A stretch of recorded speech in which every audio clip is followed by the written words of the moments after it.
Good afternoon, everyone, and thank you for joining this webinar on Q Interactive today, Q Interactive for new users. My name is Richard Nash, and I'm the Customer Success Manager for Pearson Clinical Assessment. What we'll be doing today is running through the basic functions of Q Interactive. I'll be working through an example of how to set up an assessment, sync it to the iPad, and then conducting the assessment on the iPad very briefly as well. During that time, I'll also cover some of the other features available to you as part of the subscription. That will take around 15 to 20 minutes.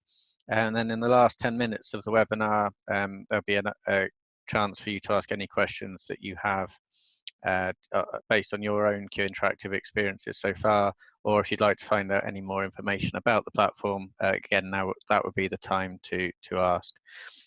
Due to the nature of this webinar, all participants are muted, so if I can ask that anybody that does have any questions, please put them in the Q&A or the chat box, which is on your webinar panel at the top of the screen. Feel free to write in there at any point during this webinar, and I will get to those, as I say, at the end of the session. Okay, so let's get started. I'm going to just share my screen now with you. So now you should be able to see my Q Interactive screen.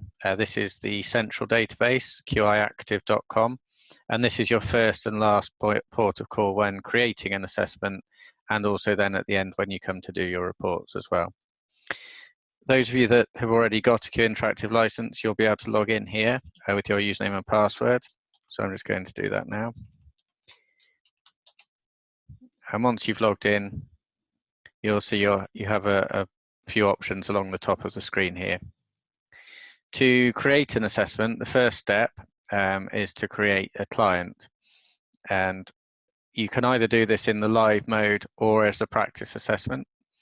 Just to touch on practice assessment and what that is, for any of you that have got a live Q Interactive license, you are still able to practice any subtest or assessment at any point without being charged by using the practice assessment feature. The practice assessment feature works in exactly the same way as the live platform, the only difference being that you don't receive any scaled scores at the end of the assessment.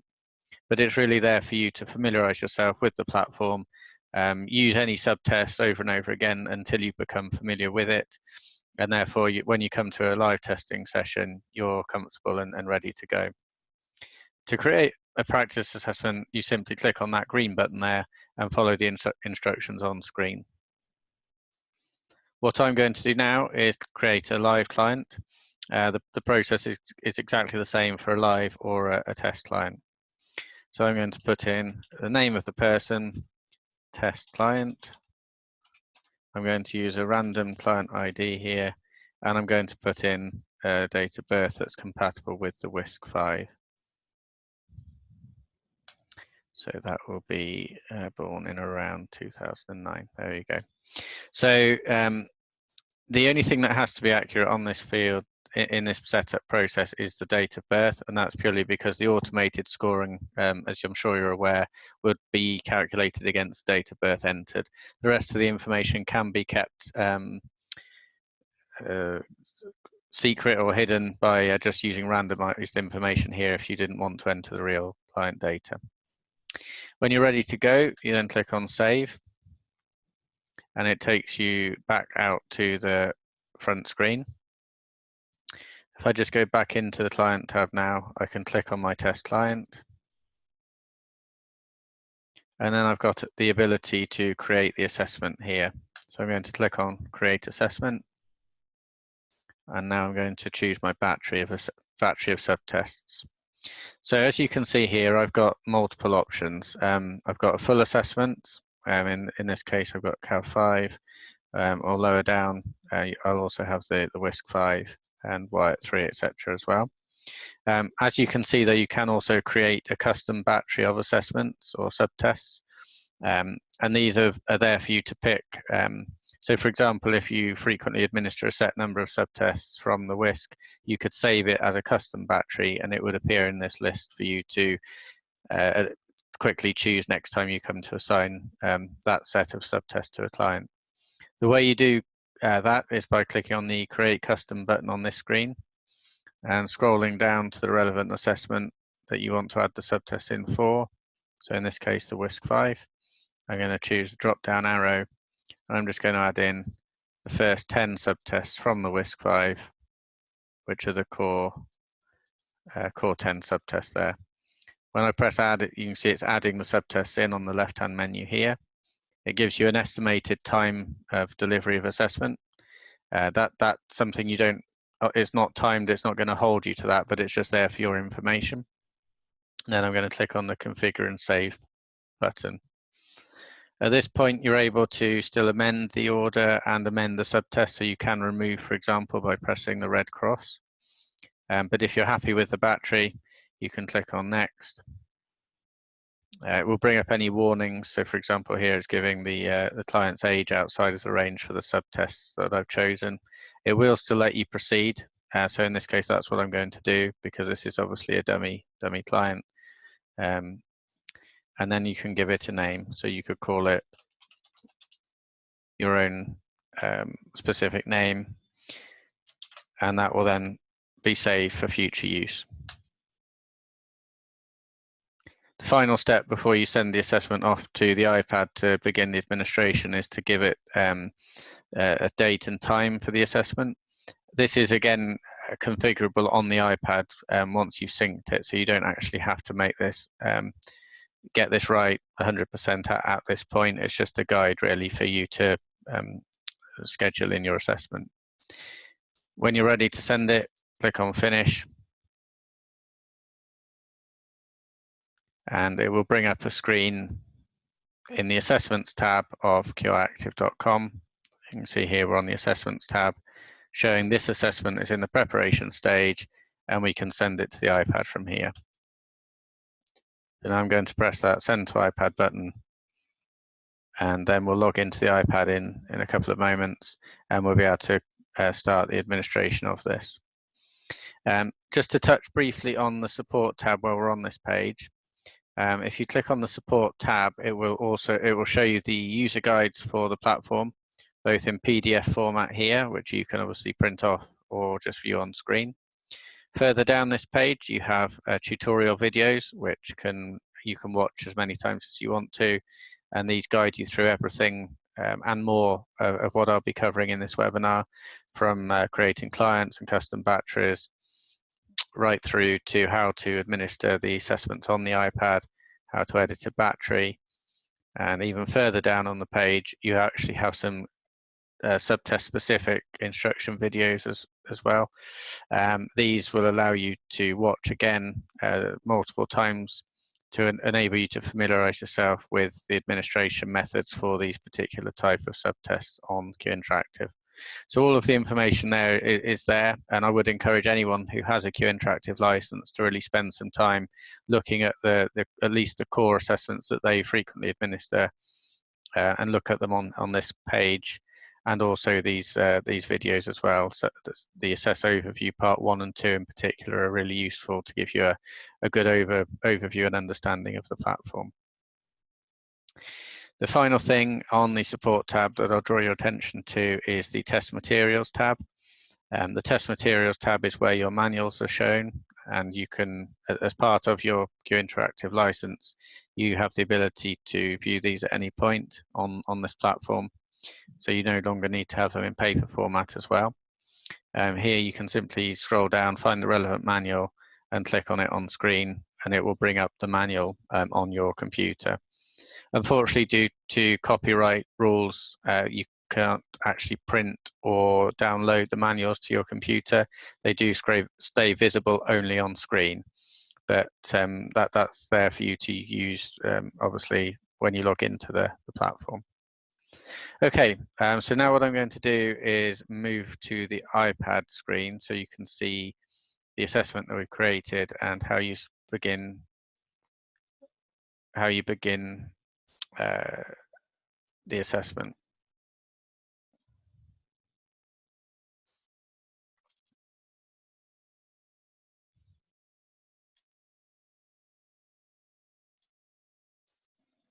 Okay, so now we've got the the iPad screen up on the screen. Hopefully you can see that. This is an assessment I've already synced to the app already. As you can see here, and there are some the fields in the interview tab are the ones that we set up on Central on qiactive.com, and then we synced it to the iPad. Now this, as I say, it's a different assessment, but the principle is exactly the same. As I said, you can press on any of these fields and edit the time, the scheduled date, time, etc., and even the date of birth if you find that that's incorrect when the child or patient comes to you for the actual test session.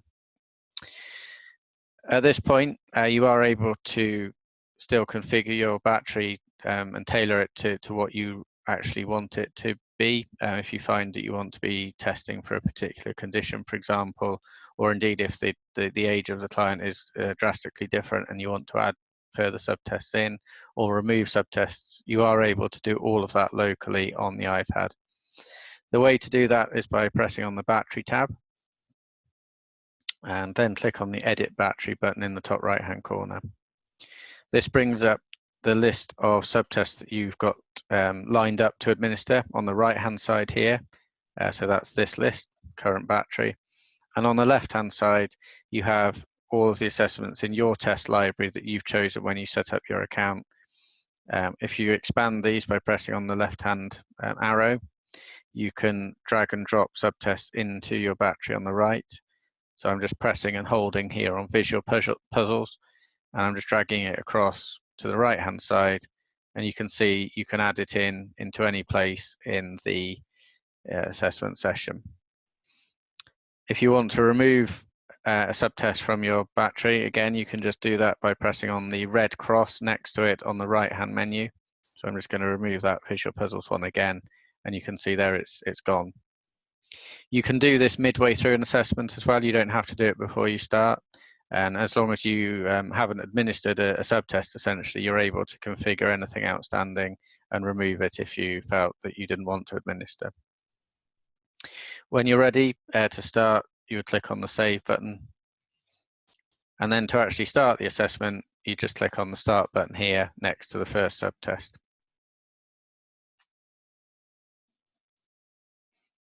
This loads up the title screen for the first subtest. So in this case, it's the block design subtest from the WISC-5. To start administering, you swipe with your finger and drag the screen to the left-hand side, and it will bring up the first set of instructions for you as the practitioner. Your instructions are in blue, and that's what you would be saying to the client, and the black is just the kind of information for you. Again, we swipe to the left, and it gives us a suggested start point based on test rules.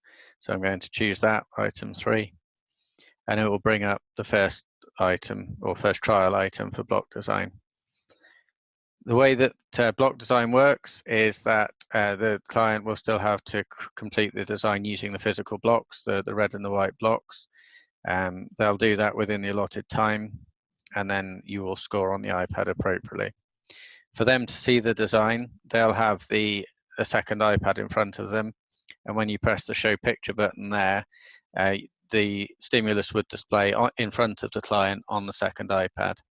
Now, obviously, for reasons, technical reasons, I can't show 2 iPad screens as part of this webinar today, but all you would see on that is, or the client would see on that iPad is a blank white screen with the target design, and they would just complete according to that. While they're doing that, you'd obviously start the timer there on the right-hand side, and that will count down appropriately to the 45 seconds. Once they've completed the design, you would just press the stop button, and it will record the completion time. And then you can score appropriately by pressing on the point answer. And you can see when you've scored it, it puts the point number in the top right-hand corner there. To move to the next item, swipe to the left again, press show picture again, and then score once they've created the design and you've started the timer. Obviously, in this case, it's not a live assessment at all, so I'm not doing it in necessarily the standardized way, but you can see on the screen here the buttons that you've got available to you and how you go through this particular subtest. Swipe to left again, press show picture, start the timer, and again, I'll score it 4 points. You are able to record the design for block design by double tapping into the relevant boxes on the iPad and record the actual design that the client has created. And if you do that, that stimulus will actually record, the created design will record back to the central database at the end of the assessment. So you've always got that visible.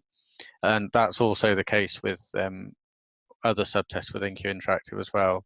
For example, matrix reasoning, it will record the given answers if you record the answer that was given, you'll be able to see it later on the platform.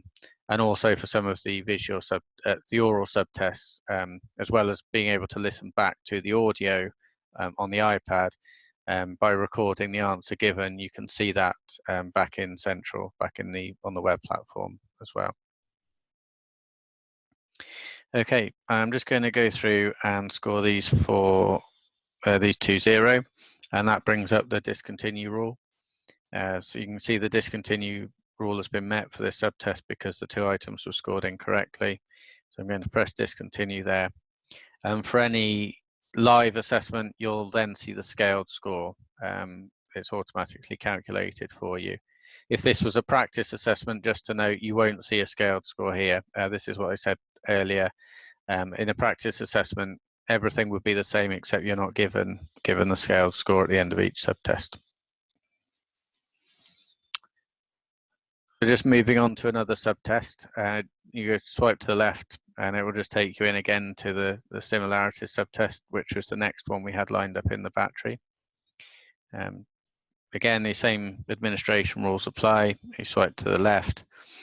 This is a sample item, so I'll just mark that one correct. And I'll choose item 8 for the start point. On the iPad for these type of subtests, the verbal subtest, you can see that there's a red dot in the left-hand corner here. This indicates that audio is actually being recorded to the practitioner iPad at this time. So for this item, anything that's being said at the moment by the client, you would be able to listen back to later and potentially rescore or score if you hadn't done so already. And I'll show you how to do that when we've gone through a couple of items. So if I just go through, and you can see these options underneath the score, the point answers. These are, if you press them, these are what record back to Central as well. So you can always see what was said, and you don't necessarily need to write the response in the box at the bottom below. Only if you wanted to record an incorrect answer that wasn't here, for example, you might want to write it in the box, so you do have that visible later. Okay, so I'm just going to go through a couple more of these, mark those correct, and then I'll just get a couple wrong. So again, the discontinue rule's been met. We'll get the standard score up. Now, if you had done that and you wanted to then go back and listen to the audio post-assessment, you would use this sidebar icon in the top left-hand corner of the screen. This sidebar icon is really your route through the assessment for post-administration. By pressing on it, you can see the subtests that are part of the battery, and by pressing on them, it expands it out. Those items that you administered are in the kind of bold black font, and those that you didn't are in the sort of grey shaded out font. So for example, I could go back and see item 4 of block design in review mode and see what I captured against that item. And if I wanted to review the audio for the similarity subtest, again, press on the sidebar, press on similarities, then I'll choose item 8. And you can see the item in review mode. And you also have this speaker icon in the top right-hand corner, which is what you use to play back the audio. By pressing on that play button, it will just play the recording of everything that was captured while you were on this page, on this item page. It's not one long file of audio that you have to wade through for the whole subtest or even the whole assessment. It's specifically relating to this one item. and by pressing play you can listen to it and then potentially amend your score at that point by just pressing on the buttons on the page. So that really hopefully gives you the flexibility to come back and review and adjust accordingly when the client's gone. I just pressed on the done button there to get back to where I was, and I'll just swipe forward again to the title page for the next subtest, which is the matrix reasoning one. I just want to touch on a couple more buttons here on this page. On any page, in fact, for a Q Interactive subtest, you have a speech bubble icon on the top left-hand corner, and this gives you some extra instructions on what to do in certain situations. These are the standardized instructions that would be part of the manual. You've just got quick reference to them there by pressing on the speech bubble icon, and they will change by item you're on, so it's the specific instruction for that item. The top right hand corner, we've got the flag. If I just go to the first item, by pressing the flag icon here, this enables you to press on to flag an item for review later. So if you come back, if you wanted to come back and score post administration, or just flag it because you wanted to come back and review something, you could press the flag, and it will, as you see on the top left there, put a 1 in the sidebar icon, showing that you've got one item that's either unscored or that you flagged an item to come back to. And by moving on, if I don't score this one, for example, I have to score that one because the reverse rule would be met otherwise. But if I don't score one of the later items in the test, I can just swipe through it, and you can see it's added an item up there to be reviewed later automatically without me pressing the flag. And again, if I do that for this one, it's gone up to 3. And then simply you would just go back, press the sidebar icon again, and if you actually go to this all to do section at the top, you can press on those, and you can actually go through just the items that you haven't scored or that you've flagged for an action. So you don't have to wade through every item to get to them.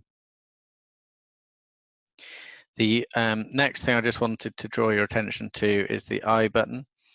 So the I button is it's a kind of more detailed stimulus and administration instructions. This again changes by subtest. So for matrix reasoning, it's telling us you need the client device flat in front of the client, gives you the start rules, start points, the reverse rules, and discontinue. As you've seen, all of these are actually built into the platform already, but they are there for you to press on as well if you need extra guidance. Also, it tells you what the recording buttons are. So on the right-hand side here, it explains what these 4 buttons are. And again, if you press these, that information is recorded for you back to Central, back to the website, so you can view it against the assessment later. Okay, I'm just going to come out of this assessment now. Those are the main things I wanted to touch on in terms of the actual test administration today. As you'll know, and as I mentioned earlier, the support videos go through all of this in a lot more detail. And I would encourage you, as I say, to watch those to familiarise yourself with extra features that I maybe haven't touched on. But those are the main features that you'll use in everyday testing. The top left-hand button here, the Q, is the home button for Q Interactive. And by pressing this, it takes me back to the home page, where I'm able to look at my other assessments that I've got in progress here on the left-hand side. When I've completed an assessment, I've got options to either sync or remove here. The sync and remove buttons do slightly different things, and this is the final thing that I'm just wanting to touch on today. So the sync button is basically a backup button, and by pressing sync, it backs up all of your data that's on the iPad back to the qiactive.com site central, for you to then access at any point when you log into the website. It's a good idea to regularly press the sync button because this does back up your data, as I say. Although if you are connected to Wi-Fi, there are periodic syncs that happen anyway. Pressing sync doesn't remove the data from the iPad at all. It's just purely a backup of your data. The remove button is the button you would press when you no longer want to have the assessment on the iPad anymore. Basically, when you've finished and you've edited everything, you've resolved all of your scores and reviewed any audio, it will remove it from the iPad, thus freeing up the space for new assessments on the iPad. By pressing remove, it brings up this warning telling you what's going to happen. As you'll note there, it deletes the audio files at this point, so you're no longer able to listen to those. But essentially everything else that you've got on against this assessment would be synced back to Central, where you can view it and generate your reports. The difference is that you'll no longer be able to edit the information, basically. So pressing remove is only something you'll do when you've completely finalized everything in your assessment. Right, okay. Just looking at the time, it's just gone 12:25. So I've covered just about everything that I wanted to cover on this session today. So now really it's a chance for you to ask any questions yourself, or any comments that you've picked up about using Q Interactive yourself, or if you're not a Q Interactive user yet, please feel free to ask any questions about the platform at this point, how it works. I'll stay on the line. We haven't had any questions that I can see through yet. I'll just stay on the line for a little bit if and when people are typing.